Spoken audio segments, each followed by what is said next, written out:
Tengan todos ustedes muy buenos días, buenas tardes, buenas noches, dependiendo del momento en el cual vean este video. Vamos a continuar con los temas correspondientes a obstetricia con puerperio fisiológico y patológico. Definición. El puerperio es el periodo en el cual se producen las transformaciones de orden anatómico y funcional hasta alcanzar un estado casi previo al embarazo. Como la definición lo dice claramente, no se puede lograr un estado 100% similar al que se tenía previo a una gestación. Siempre quedan algunos ligeros o pequeños cambios que se quedan después del embarazo y algunos inclusive quedan de por vida. Vamos a tener en cuenta que tenemos periodos. El primero es el periodo inmediato del puerperio, que es el periodo comprendido entre las primeras 24 horas después de expulsar el producto. Luego está el periodo mediato, que corresponden entre el primer día hasta los 10 días. Luego el puerperio alejado, que consta del 11º hasta los 45 días. Y después del 45 hasta los 364 días corresponde al puerperio tardío. Es el puerperio inmediato y el mediato los más importantes, puesto que en estas dos etapas ocurren la gran parte de todos los cambios anátomo-funcionales posteriores al parto, ¿sí? Ya el puerperio alejado y el puerperio tardío son situaciones más para otros cuidados, actividades de educación, promoción y prevención de la salud. Bien, vamos a hablar acerca de los cambios locales y generales. El útero es el órgano que sufre más modificaciones en el periodo del puerperio, ¿sí? Al principio, una vez expulsado el producto, el útero inmediatamente de todo lo que pesaba llega a pesar aproximadamente entre 1000 a 1500 gramos. Empieza a disminuir el edema de la serosa por el proceso que había ocurrido con la gestación. El miometrio empieza a sufrir una degeneración grasa e hialina y hace de que las fibras miometriales empiezan a disminuir de tamaño, y esto lo hacen no por lo general de forma simétrica, es decir, no ocurren las fibras longitudinalmente, sino que se producen unas ondulaciones. Y estas ondulaciones hacen de que el útero al final de toda la involución adquiera un aspecto medio ondulado en relación a su involución. Eso también es importante porque cuando se produce una nueva gestación, la distensión de las fibras miometriales no las hacen de forma simétrica, sino que también persisten estas ondulaciones. Esto explicaría también, además, de que en los periodos en las multíparas, especialmente en los alumbramientos, se puedan presentar atonías uterinas, esto por la asimetría de la pared miometrial en el momento de su involución. El endometrio también empieza a tener cambios. Una vez eliminada la caduca y la decidua, las glándulas endometriales empiezan a proliferar y cambian el epitelio, que era cúbico, y lo cambian a cilíndrico.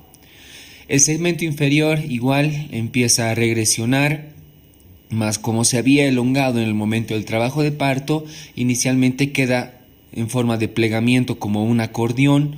Esto le permite al útero, que tiene mayor peso, movilizarse y por lo general reposar a uno de los lados. Por lo general el lado derecho es el más común, y luego poco a poco también va adquiriendo la misma característica de istmo como lo tenía antes de una gestación. El útero regresiona inmediatamente en el primer día hasta la mitad de su tamaño normal, de su tamaño que estaba en el embarazo, y que por lo general se ubica hasta la altura de la cicatriz umbilical. Posteriormente, pasado a cada día, regresiona a una razón de 2 centímetros por día. Es más o menos hasta el 10º día y 11º en el cual el útero ya puede estar ubicado a una altura intrapélvica. Mas, sin embargo, no termina su total regresión sino es hasta que aparezca la primera menstruación, ¿sí?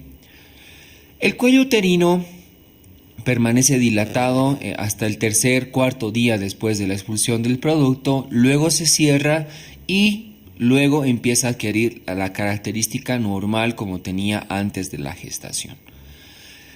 Cuando hablamos del resto de los órganos, primero hablamos de que el abdomen permanece flácido por la distensión. Muchas veces los órganos, los músculos, los rectos en especial, todavía quedan distendidos.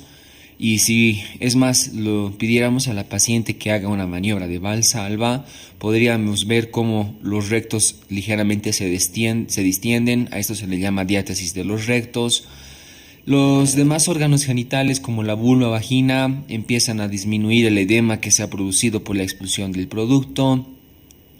Eso sí, las estrías del abdomen no son las que tienden a regresionar, sino que se pintan de un color anacarado y por lo general permanecen de por vida. Otro órgano que no sufre muchas modificaciones es los senos por medio de la lactancia materna. El hecho de que la prolactina esté elevada y el producto haga la succión de los senos favorece a de que estos estén turgentes y constantemente estén produciendo leche materna. Y otra cosa importante en relación a la prolactina hace de que los estrógenos y la progesterona estén disminuidas en este periodo. Por lo tanto, no se presenta ni ovulación ni menstruación. Tenemos que hacer una adecuada vigilancia del puerperio, ¿sí? Esto es porque este periodo es muy importante, especialmente el puerperio inmediato y el mediato, puesto que aquí se pueden producir las manifestaciones patológicas que las vamos a ver a continuación, ¿sí? Por lo tanto, será importante en el puerperio vigilar siempre los signos vitales. Frecuencia cardíaca, temperatura, presión arterial y grado de conciencia siempre son muy importantes. Cito el protocolo del alumbramiento activo, que no está en la literatura, también se llama MATEP por manejo activo del tercer episodio del parto, puesto de que este protocolo ha hecho que se disminuya considerablemente los riesgos de atonía uterina y de sangrados y hemorragias en el periodo del puerperio, ¿sí?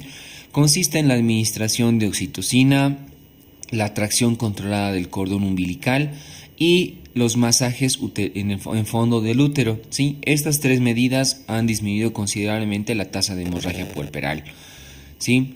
Entonces, como digo, los signos vitales es bien importante justamente para ver todas estas perspectivas. El peso materno, bien importante valorarlo, puesto de que posterior a la expulsión del producto, la mamá tiende a disminuir de peso. Es más, la lactancia materna influye en volver a tener la silueta como se la tenía antes. Entuertos. Los entuertos son contracciones uterinas que se producen en la etapa del puerperio, ¿sí? Suelen ser dolorosos en las primeras 24 horas y corresponden a la actividad que tiene la oxitocina en el periodo del puerperio. Los entuertos por lo general se presentan con prioridad cuando el producto está en etapa de lactancia. Esto porque al estimularse la prolactina, estimula también a la hormona oxitocina.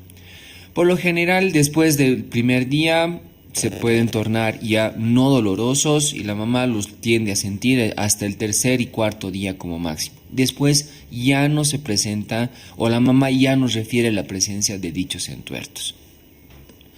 La involución uterina siempre es bueno verla, como habíamos visto anteriormente. El primer día el útero se posiciona a la altura de la cicatriz umbilical para luego disminuir a una razón de 2 centímetros por día. Por lo general y siempre la involución uterina tiene que ser de una consistencia dura.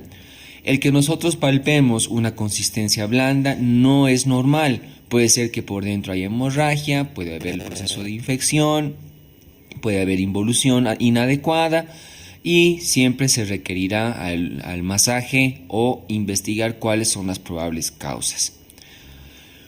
Loquios.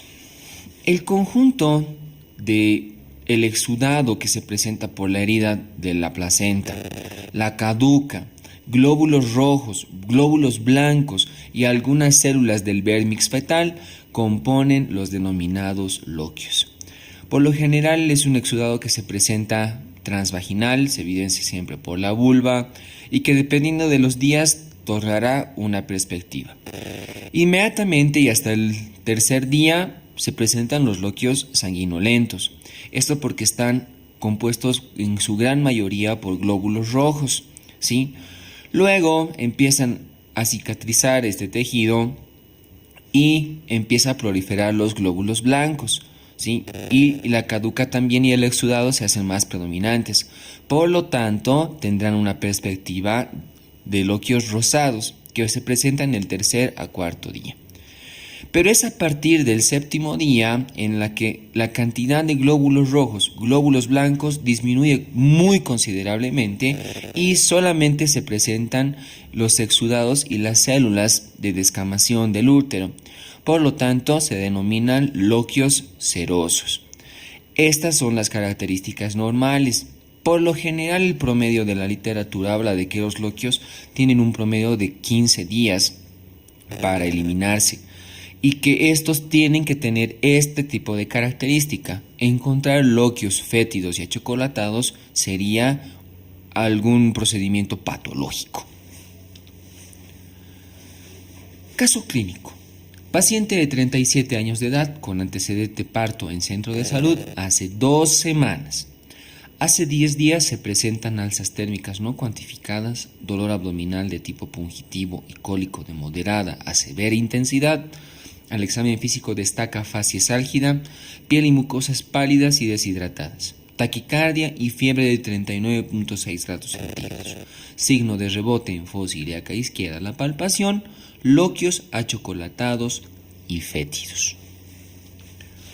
Pregunta: cite el diagnóstico probable.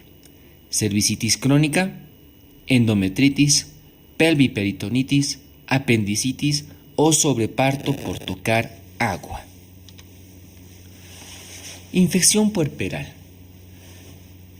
En sí, todo el canal del parto y algunas situaciones, tanto como la invasión de algunos gérmenes, ya sean saprófitos o los que no correspondan a la flora microbiana normal, pueden provocar infección en el tracto genital.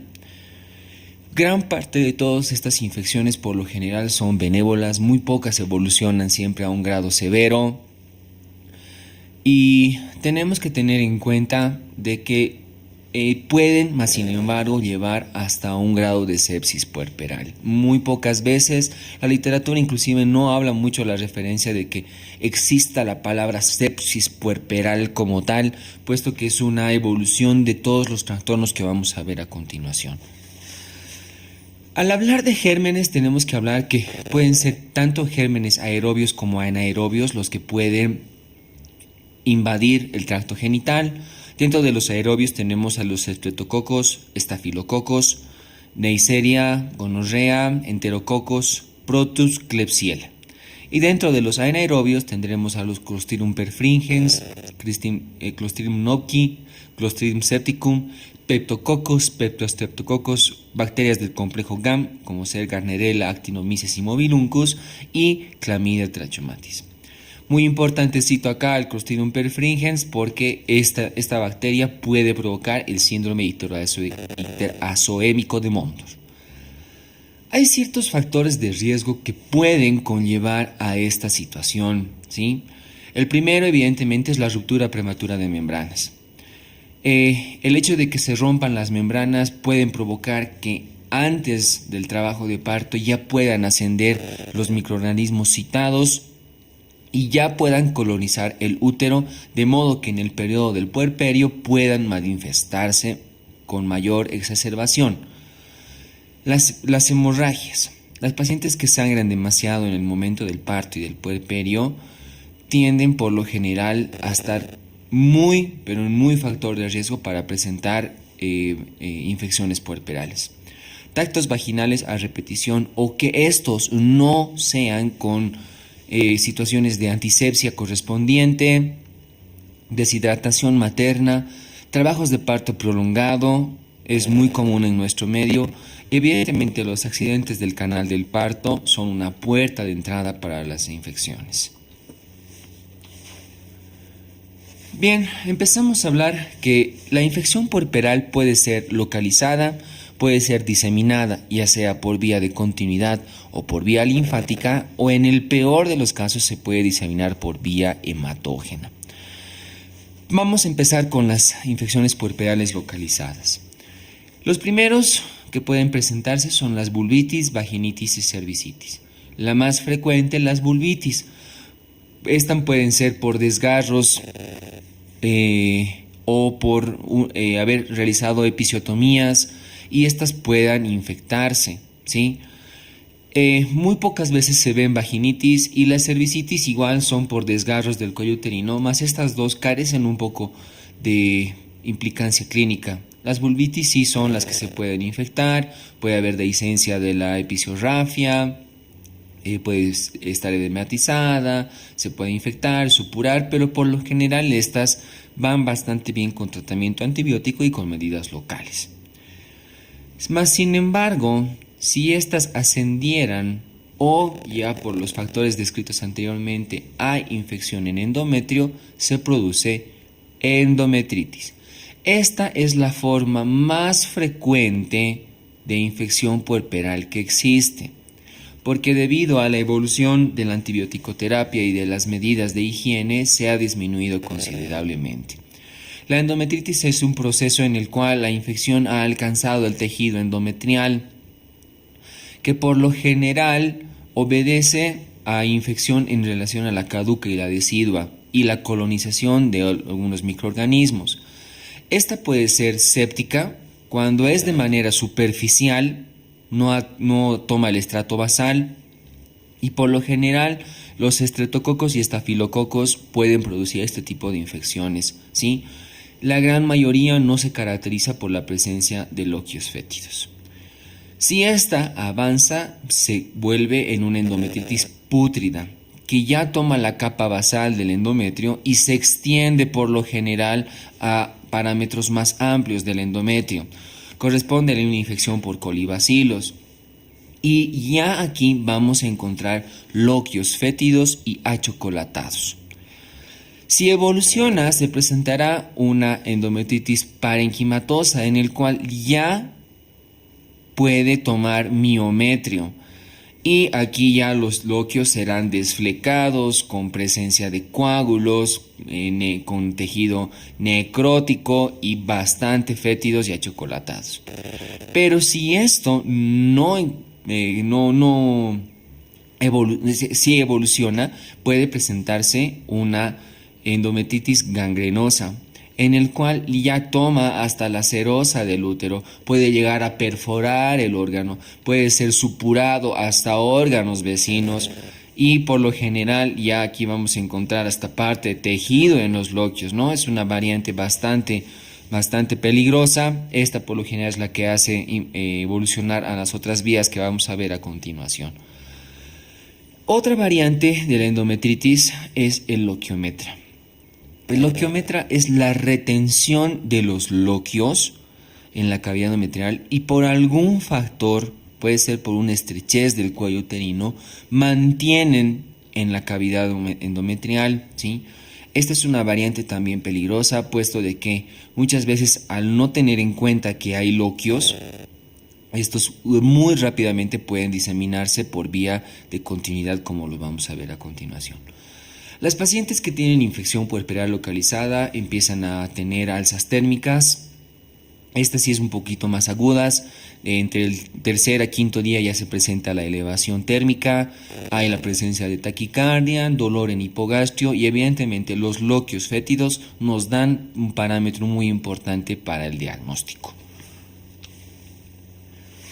Más sin embargo, si la infección local no cede y esta se propaga, tiene dos perspectivas de vías como para poder propagarse, ya sea por continuidad o ya sea por vía linfática.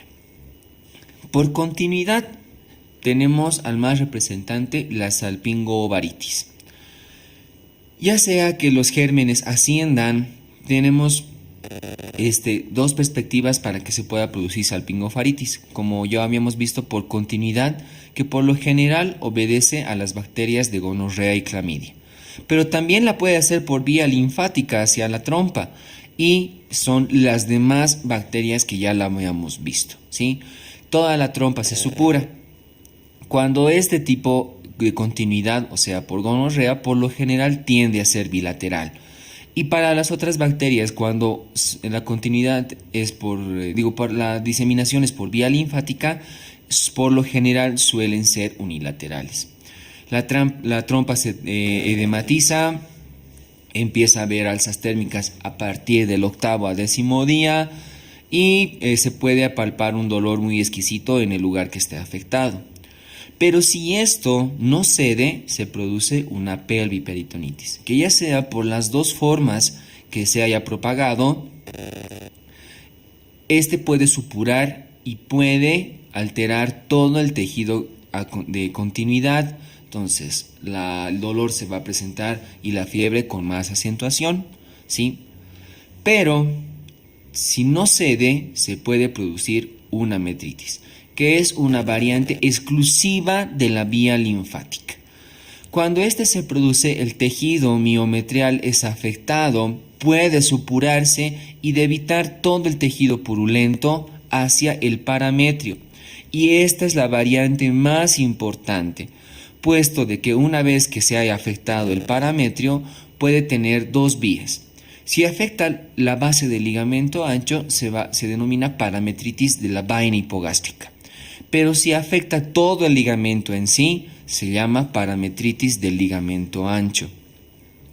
Y al igual que la endometritis, puede haber endometritis séptica, puede haber endometritis pútrida, puede haber endometritis gangrenosa.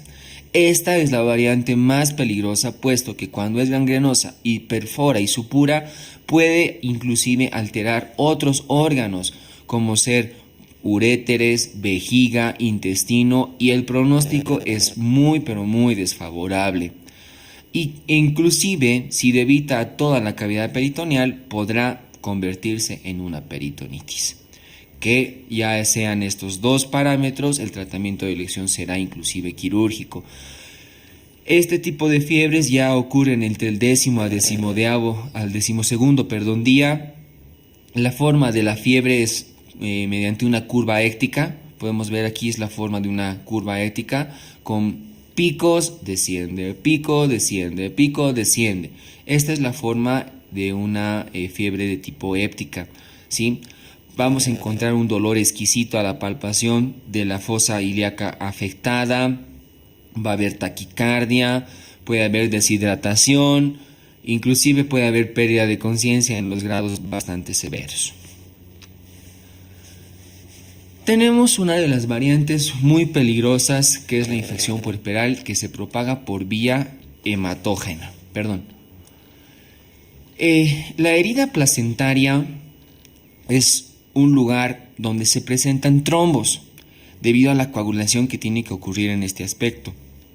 Y si las bacterias, en especial estafilococos y estreptococos, invaden los trombos, pueden provocar una tromboflebitis, ¿sí? Y pueden afectar la vía hemática del vaso que esté por el lugar, ¿sí? Tenemos dos variantes, la tromboflebitis y la flebotrombosis. La tromboflebitis es aquella en la cual primero se ha alterado el endotelio por las bacterias y el endotelio es el que forma trombos ya alterados. Mientras que la flebotrombosis es lo contrario, son los trombos iniciales infectados que llegan a alterar el endotelio, ¿sí?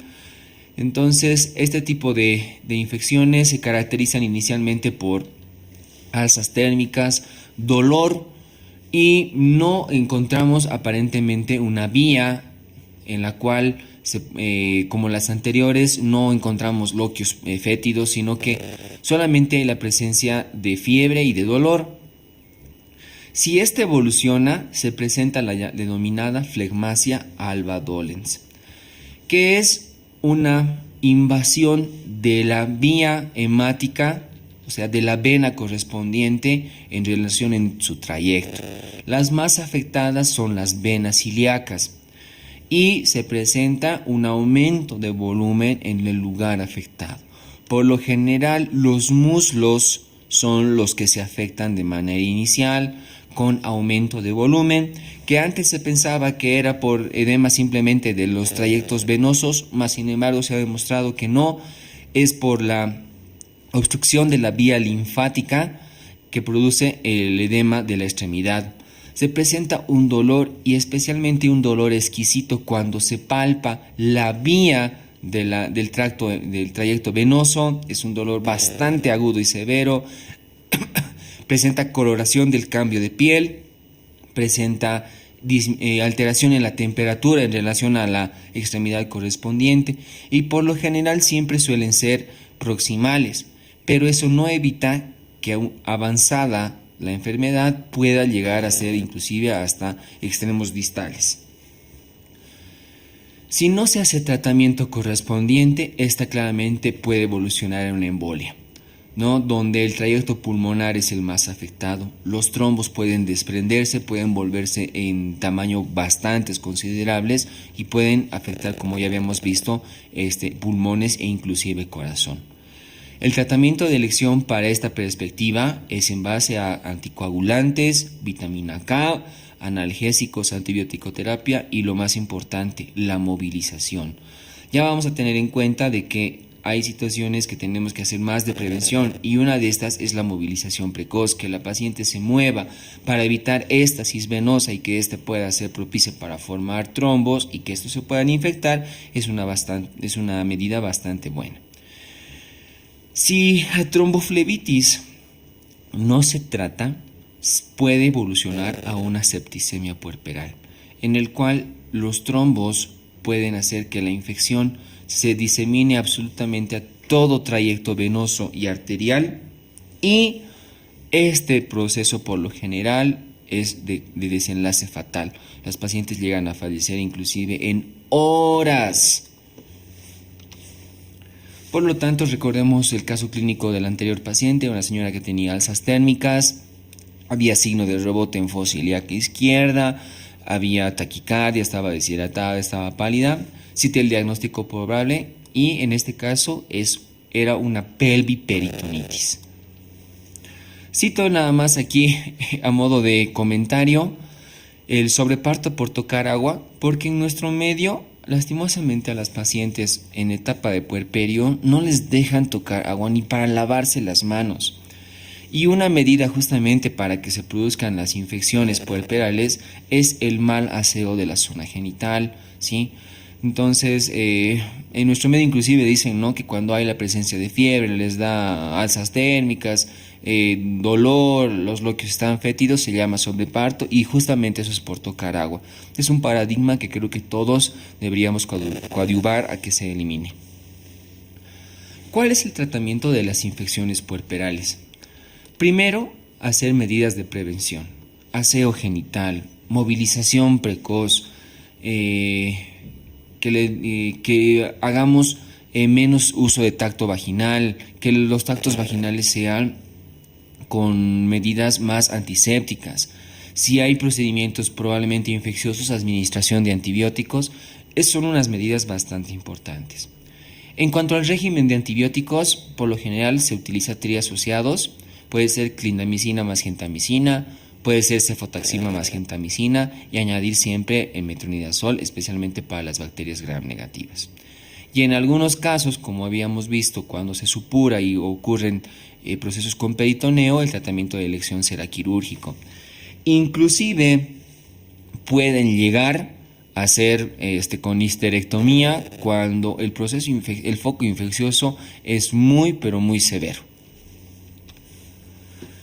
Bien, ahora vamos a la cápita acerca de infección mamaria puerperal.